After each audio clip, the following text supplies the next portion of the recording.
નમસ્કાર ખેડૂત મિત્રો, હું છું બાવળિયા ગોવર્ધન અને મારી યુટ્યુબ ચેનલ દેવાંશી ડેરી ફાર્મમાં બધા ખેડૂત મિત્રોનું સ્વાગત છે. તો આજે આપણે વાત કરવાના છીએ કે રીંગણીમાં અત્યારે વાદળછાયું અને વરસાદનું વાતાવરણ છે, તો રીંગણીમાં ઘણો બધો રોગ આવતો હોય છે. જે ડોકા મરડીમાં ખાસ કરીને રીંગણીમાં ડોકા મરડીનો રોગ આવતો હોય છે, તો આપણે એનું કઈ રીતે નિયંત્રણ કરશું એ આજે આપણે વિડીયોમાં વાત કરવાના છીએ. તો વિડીયોમાં એન્ડ તક બન્યા રહેજો અને જો ચેનલમાં નવા હોય તો લાઈક કરજો, શેર કરજો અને સબસ્ક્રાઈબ કરજો, જેથી આવી અવારનવાર માહિતી મળતી રહે. તો ખેડૂત મિત્રો, આજે આપણે રીંગણીમાં જે ડોકા મળ આવે છે એની જ વાત કરવાના છીએ ખાસ.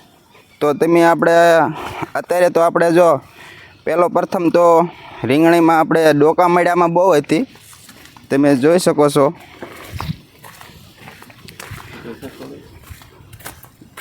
આપણે આમાંથી ડોકા મડને એવું અત્યારે તોડી લીધું છે, તો એ છતાંય આપણે તમને બતાવીશું કે ડોકા મડને એ આપણે નિયંત્રણ કઈ રીતે કરવાનું છે એ. તો વિડીયોમાં બન્યા રહીજો. આ તમે જોઈ શકો છો ખેડૂત મિત્રો, આ રીતની ડોકા મડ આવે છે. એટલે જો આ અહીંયા ડંક મારી દીધો છે, તમે વિડીયોમાં બરાબર બતાતો આ પાંદડા રહે એકદમ લંઘાઈ જાય છે. અને આવી રીતે આપણે એને પહેલાં આખી વાડીમાં તોડી લેવાની છે. તમે જોઈ શકો છો ડોકા ફૂંકાઈ જાય છે. તો આપણે વિડીયોમાં બતાવશું કે આપણે આમાં પહેલાં તો શું કામ કર્યું હતું. જે ખેડૂત મિત્રોને બહુ ડોકા મડ આવી ગઈ હોય એને આપણે જો આપણે આખી વાડીમાં 1-2 સા બાકી રહ્યા છે ખાલી.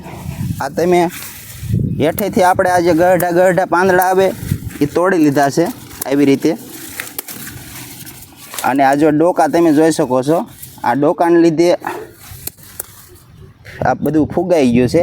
આવી રીતે આપણે કટિંગ કરી અને ફરતે બધા પાંદડા એવી રીતે આપણે કટિંગ કરી લીધા છે, જેથી કરી આ હેઠે બધું એકદમ ચોખ્ખું થઈ જાય છે, તો દવા સારી રીતે લાગશે. એવી રીતે આપણે આખી વાડીમાં આપણે હેઠલા પાંદડા જે છે એ એવી રીતના ગરઢા તોડી લીધા છે.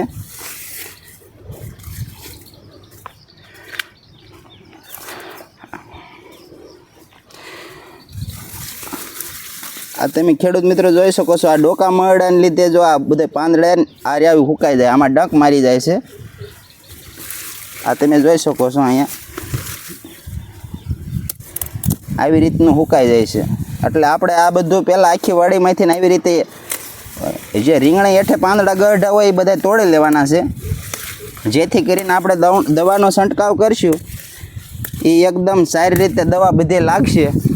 અને આ પછી જે કાંઈ કચરો નીકળે એ આપણે વાડીમાંથી બહાર આઘો નાખી દેવાનો છે, વાડી અંદર નથી નાખવાનો.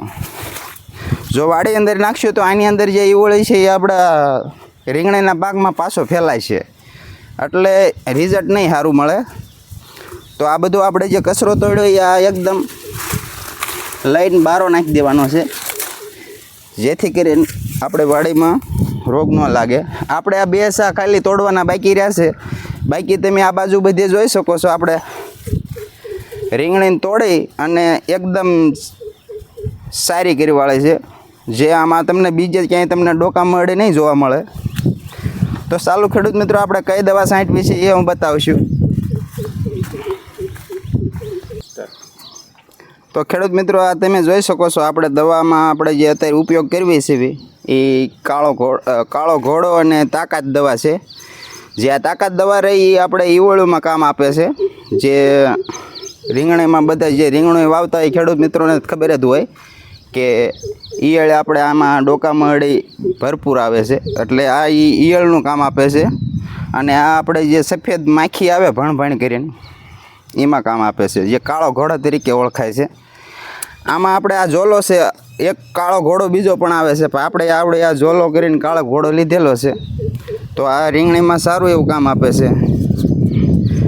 અને ખેડૂત મિત્રો, જો બહુ ઠંડુ વાતાવરણ હોય અને આને તમને રિઝલ્ટ ન મળે તો આપણે એક બીજી પણ દવા લાવ્યા છીએ, જે પણ બતાવશું. આ સિમોડિસ કરીને દવા આવે છે, જે અત્યારે આપણે છાંટવાનું ચાલુ છે. આ ખાલી એક દવા જ નાખવાની હોય છે પંપમાં, બીજી આની ભેગી કોઈ દવા નાખવાની આવતી નથી. અને આનું માત્રા હોય છે 25 ગ્રામ નાખવાની, જે આનું સારું એવું રિઝલ્ટ મળે છે. અને એક પંપમાં એક જ દવા નાખવાની, બીજી કોઈ મિક્સ નાખવાની નથી. તો આપણે આ સિમોડિસ કરીને આવે છે, તમે ખેડૂત મિત્રોને સરખી રીતે બતાવી દો. કોઈ ખેડૂત મિત્રોનો ઉપયોગ કરવો હોય તો કરી શકે છે. અને આપણે હવે પંપ ભરીને બતાવશું. અત્યારે આપણે છાંટવાનું ચાલુ જ કરવાનું છે, તો આગળ આપણે વિડીયોમાં બતાવશું. આનો છંટકાવ આપણે અગાઉ કરેલો છે, જે તાકાતને કાળો ઘોડો રહ્યો એનો, અને આનો અત્યારે કરવાનું શરૂ છે. વારા ફરતી બે કરવી છે એટલે રિઝલ્ટ સારું મળે છે. તો ચાલો ખેડૂત મિત્રો આપણે પંપ ભરીને બતાવીશું.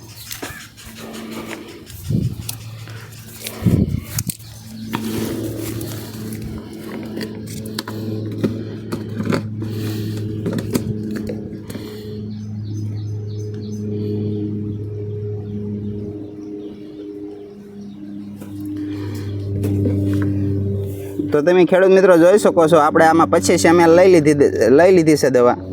તમને વિડીયોમાં બતાતું હોય તો 25 ml ભરી છે. આની ભેગી એ કાળજી રાખવાની છે ખેડૂત મિત્રોને, આની ભેગી કોઈ દવા નથી નાખવાની. આપણે જે પાનમાં દવા ઓલી સ્ટીકર કરીને ઉતરી જાય દવા વરસાદની ધોવાય, એ પણ નથી નાખવાની. એ કોઈ જાતની દવા નથી નાખવાની, નકર આપણે આ દવાની રિઝલ્ટ મળશે નહીં. એમ આપણને એગ્રોવાળાએ કીધેલું છે, અને દવાનું રિઝલ્ટ પણ સારું છે આનું.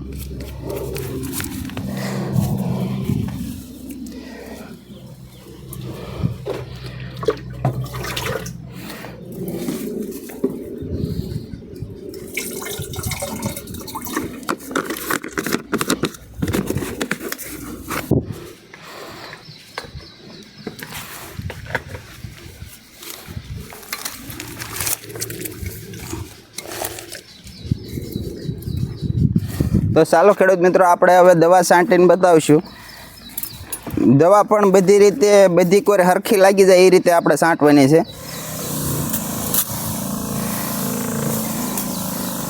ક્યાંય જગ્યા બાકી ન રહી જવી પડે, નકર આપણે રિઝલ્ટ એકદમ જોતું હોય એવું નહીં મળે.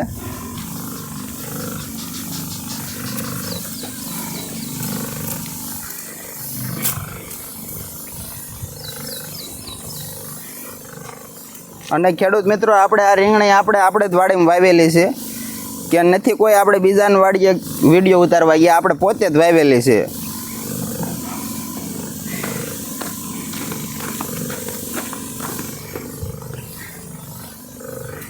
બધી બાજુ બરોબર દવા લાગી જાય એ રીતે આપણે દવા છાંટવાની છે. તો રિઝલ્ટ આપણે જે આ વરસાદનું વાતાવરણ છે, જે વાદળછાયું વાતાવરણ છે, એના લીધે આપણે ડોકા મરડીનો પ્રશ્ન વધારે રહે છે અને ઉત્પાદન ઘટી જાય છે. તો આપણે હરખી રીતે બધી બાજુ દવા લાગી જાય એ રીતે આપણે સ્પ્રે કરવાનો છે, કોઈ જગ્યા બાકી ન રહી જવી જોઈએ. અને જો ઠંડુ વાતાવરણ રહે અને વરસાદ જેવું વધારે રહે તો ત્રીજા દિવસે આપણે દવા ફેરથી છાંટી દેવી જોઈએ, જેથી કરી રિઝલ્ટ સારું મળશે. તો ખેડૂત મિત્રો તમને અમારો વિડીયો કેવો લાગ્યો કોમેન્ટમાં જરૂર બતાવજો, અને સારી એવી કોમેન્ટ કરજો. કાંઈ ન લખો તો જય માતાજી જરૂર લખજો, અને સારી કોમેન્ટ કરજો. આપણે ખેડૂતને કોઈ ખોટી સલાહ આપતા નથી, અને હું પણ ખેડૂતનો દીકરો છું. તો ખેડૂતને જે રીતે લાભ થાય એવો જ આપણો વિડીયો આવશે, અને કોઈ વિડીયોમાં કોઈ કરતાં કોઈ ખોટી માહિતી નહીં આવે, કારણ કે હું ખેડૂત છું. ખેડૂતની પરિસ્થિતિ તો આપણે ખેડૂત એકબીજાની સમજતા જ હોય કે ખેડૂત કઈ રીતે કરી અને પૈસા બનાવતો હોય છે. આપણે એગ્રોમાં ઘણા બધા પૈસા દેતા હોય, પણ સારી દવા લઈ અને કઈ રીતે ઉપયોગ કરવો એ આપણા હાથમાં છે. તો ખેડૂતને જાગૃત થવું જોઈએ, અને સારી દવા સારી રીતે કેવું વાતાવરણ છે, ઉત્પાદન સારું આવે એવી દવા સારી વાપરવી જોઈએ.